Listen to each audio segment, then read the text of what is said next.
آدم علیہ السلام کی پشت مبارک سے سیدہ حوا رضی اللہ تعالیٰ عنہ جو سارے انسانوں کی ماں ہے، ان کے رحم مبارک میں جب جلوہ گر ہو گیا، پھر میرے رب نے منع کر دیا، اے آدم آپ نہیں جانا۔ اب وہ نور کہاں منتقل ہوا، کس کی پیشانی میں چمکا؟ فرمایا اللہ تعالیٰ نے اس نور کو حضرت آدم علیہ السلام کے سب سے پہلے پتر حضرت شیش علیہ السلام میں منتقل کیا، اور یہ وہ پہلے بیٹے ہیں جو واحد اکیلے پیدا ہوئے، ان کے ساتھ کوئی اور پیدا نہیں ہوا، اکیلے پیدا ہوئے۔ حضرت سیدنا شیش علیہ السلام، میرے رب نے یہ نور ان کی طرف منتقل کیا، اور یہی آدم علیہ السلام کے جانشین بھی بنے، خلیفہ بھی یہی بنے اپنے باپ کے۔ ان کی پیشانی مبارک میں جب حضور علیہ السلام کا نور مبارک منتقل ہو گیا، تو پھر رب نے پھر حکم دیا، اے آدم اب آپ حضرت حوا سے مقاربت کریں۔ یارو یہ کتنا پیارا اور مبارک عمل ہے جو میرا رب خود حکم دے رہا ہے۔ اگر بندہ کسی غیر کے ساتھ کرے تو نحوست والا عمل ہے، اور اگر اپنی منکوحہ کے ساتھ کرے جس کے ساتھ نکاح ہوا ہے، میرا رب فرشتوں پہ فخر فرماتا ہے، اے فرشتوں دیکھو میرے بندوں میں اضافہ میں کرنے لگا۔ سبحان اللہ، خود میرا رب حکم دیتا ہے، اے آدم اب آپ حضرت حوا کے قریب جائیں۔ فرمایا جب حضرت حوا کے قریب ہوئے آدم علیہ السلام، ان کے بعد شیش علیہ السلام کے بعد پھر میرے رب نے صبح کو بھی جوڑا بنایا، صبح و شام ایک جوڑا بنتا رہا، اور فرمایا پھر اگلے دن ایک جوڑا، ہر روز ایک جوڑا پیدا ہوتا، جو پہلے دن جوڑا پیدا ہوتا اس کا نکاح اگلے دن جوڑے کے ساتھ میرا رب فرما دیتا تھا۔ سبحان اللہ، سبحان اللہ۔ فرماتے ہیں یہاں تک کہ یہ نور چلتا ہوا پاک پشتوں سے پاک رحموں کی طرف منتقل ہوتا ہوا حضور علیہ السلام کے والد ماجد حضرت سیدنا عبداللہ رضی اللہ تعالیٰ عنہ تک پہنچا، اور حضرت سیدنا عبداللہ رضی اللہ تعالیٰ آپ سے یہ نور سیدہ آمنہ کے شکم مبارک میں کب جلوہ گر ہوا؟ فرماتے ہیں صحیح ترین قول ہے جو حدیثوں میں بیان ہوا، فرماتے ہیں صحیح ترین قول ہے حضرت سیدنا عبداللہ رضی اللہ تعالیٰ عنہ سیدہ آمنہ رضی اللہ تعالیٰ عنہ کے ساتھ قریب ہوئے، تو فرمایا میرے رب نے یہ نور سیدنا عبداللہ سے سیدہ آمنہ کے جسم مبارک میں شکم مبارک میں جب منتقل کیا، تو وہ منتقل کرنے والی رات جمعے کی رات تھی۔ جمعے کی رات کو میرے رب نے اس نور مصطفیٰ کو سیدہ آمنہ کے شکم مبارک میں منتقل کر دیا۔ سبحان اللہ، سبحان اللہ۔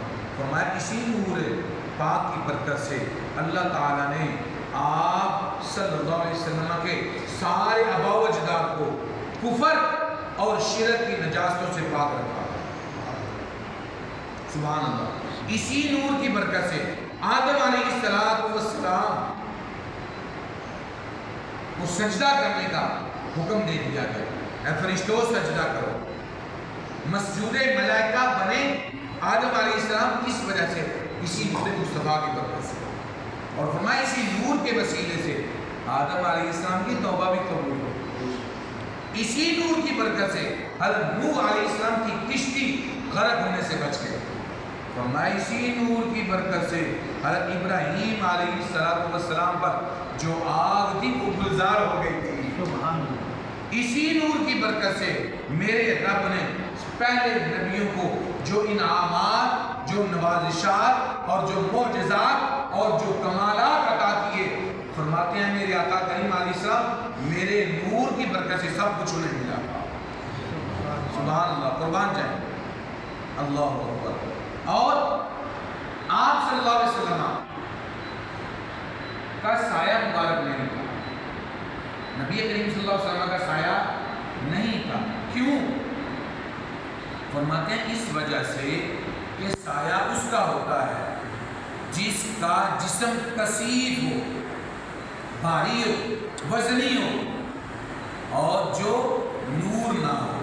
ہمارے آقا نور ہے، جب وہ نور ہے تو نور کا سایہ نہیں ہوتا، نور روشنی ہوتی ہے، نور تو اگلے کو سایہ عطا کرتی ہے. فرمایا میرے آقا کریم علیہ السلام آپ کا جسم مبارک نور والا ہے، تو جب وہ نور والا ہے تو فرمایا ان کا سایہ پورے جہانوں پر ہے.